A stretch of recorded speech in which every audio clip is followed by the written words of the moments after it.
Fala pessoal, tudo bem? Eu sou o Luiz do canal Intermediária, trazendo mais um vídeo para vocês da nossa série A Taça do Mundo é Nossa. A gente vai falar sempre de Copa do Mundo, sobre curiosidades, fatos históricos, enfim, vou trazer muita novidade legal para vocês. E esse, o segundo episódio, a gente vai voltar no tempo, vai fazer esse contraste com o primeiro vídeo que foi sobre o Catar. Então se lá a gente falou de futurismo, de Catar, de dinheiro, agora a gente volta para o passado, a primeira Copa do Mundo que foi no Uruguai em 1930 e muita coisa diferente. Bora viajar no tempo de novo, vamos lá.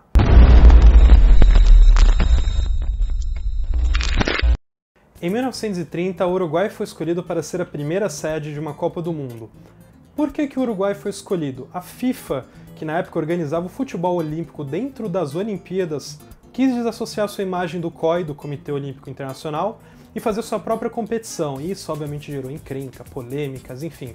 A FIFA queria desassociar esse eurocentrismo todo esse controle europeu sobre o futebol, e falou, se a gente jogar para o Uruguai, que é o atual bicampeão olímpico de futebol, com chancela da FIFA, será um país que é completamente longe da Europa e vamos buscar esse apoio sul-americano, e foi isso que aconteceu.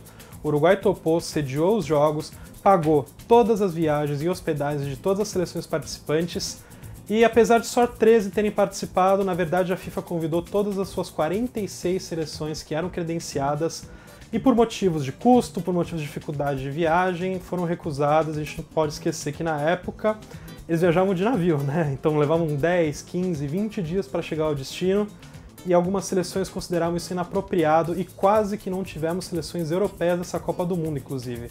O importante é que o Uruguai conseguiu sediar, a FIFA conseguiu mudar a ideia de alguns clubes europeus, como a França, como a Bélgica, como a Iugoslávia e como a Romênia, e criaram o grande e conhecido, lendário Estádio Nacional, que vai mais de 70 pessoas, e na época recebeu 100 mil pessoas, e tornou uma das melhores, talvez uma das mais emocionantes Copas de todos os tempos. E como que era o futebol nessa época? A gente precisa lembrar que em 1930 a tecnologia ainda não era tão avançada, então os uniformes eram feitos de algodão, um tecido bem pesado e que com suor ou qualquer chuva ficavam ainda piores, e não havia absorção de água. Movimentar em campo era uma tarefa bem complicada para os nossos atletas.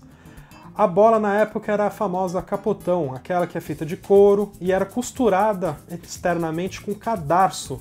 Isso na chuva ficava ainda pior e devido aos cadarços o impacto no corpo doía muito. Até por isso, na época, muitos jogadores usavam gorros que para cabecear amorteciam um pouco o peso e doeram menos e se machucar menos durante as partidas. A final, inclusive, teve um detalhe muito engraçado, porque foram duas bolas diferentes, a bola uruguaia e a bola argentina. Dois tipos diferentes porque falavam que a uruguaia era muito pesada e machucava muito os atletas. E como as delegações chegavam ao Uruguai, era o ponto alto, talvez, dessa jornada incrível que foi essa Copa do Mundo. Eles iam de navio, pois é, navio mesmo. Eles demoravam 10, 15 dias, 20 dias para chegar até o local. Inclusive, imagina viajar da Europa até ali. É por isso que muitos clubes, inclusive europeus, não conseguiram participar devido ao custo, devido à exaustão, devido a toda a dificuldade de trajeto.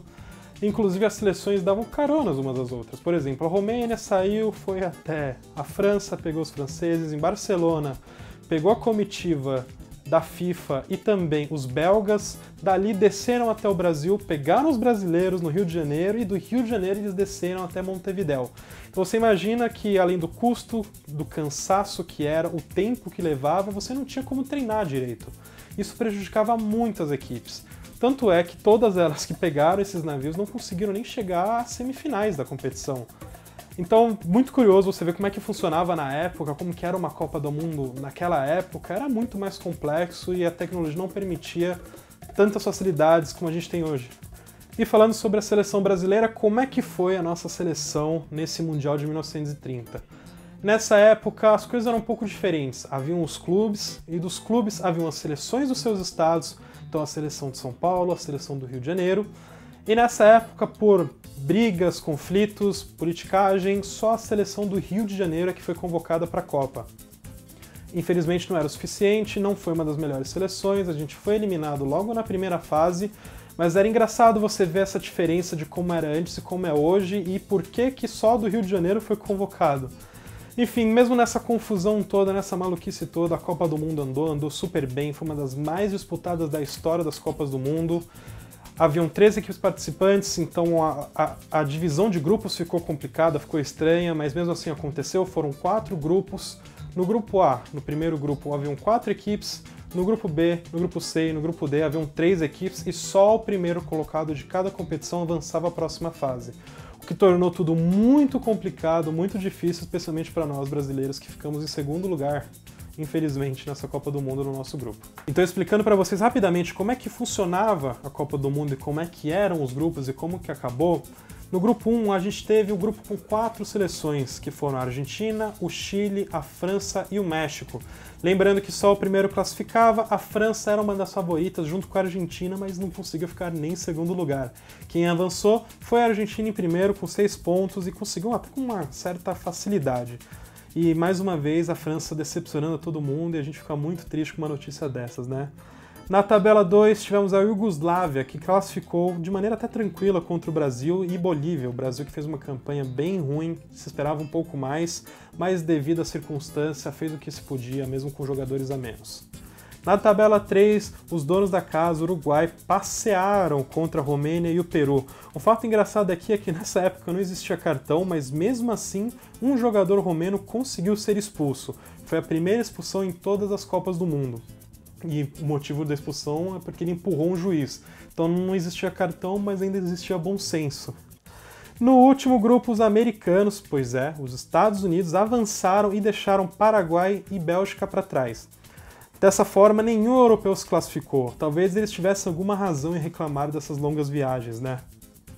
E dessa maneira, apenas a Iugoslávia passou de fase entre os europeus e passou para ser humilhada na semifinal. Na semifinal enfrentaram o Uruguai, tomaram 6-1, uma goleada histórica. Houve um princípio de confusão porque o Uruguai tinha feito 2-1 no primeiro tempo, a Iugoslávia fez um gol de empate 2-2, foi anulado, disseram que estava impedido, disseram que não estava, enfim, foi uma loucura, o gol não foi validado e no segundo tempo o Uruguai foi meteu mais 4. Finalizou 6-1 e passou para a final para pegar a Argentina, que também ganhou de 6-1.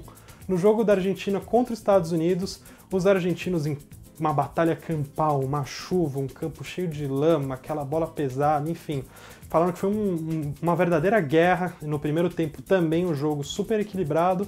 No segundo tempo os argentinos mostraram sua superioridade, avançaram para a final e enfrentaram os uruguaios. E essa final, meus amigos, essa final dizem que foi uma das maiores finais de todos os tempos.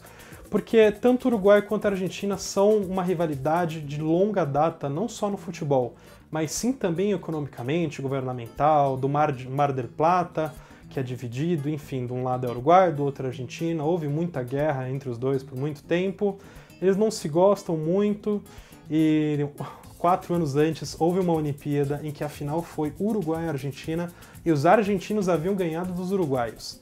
Então era a chance da revanche, o povo uruguaio estava em êxtase.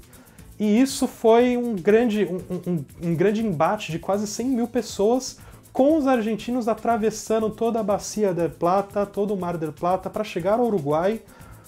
E foi uma loucura, eles transtornaram o porto de Montevidéu. Muitos torcedores chegaram atrasados, inclusive, para o jogo, chegaram já com o jogo em andamento, quase no segundo tempo, porque era tanta gente chegando no porto que não deu conta.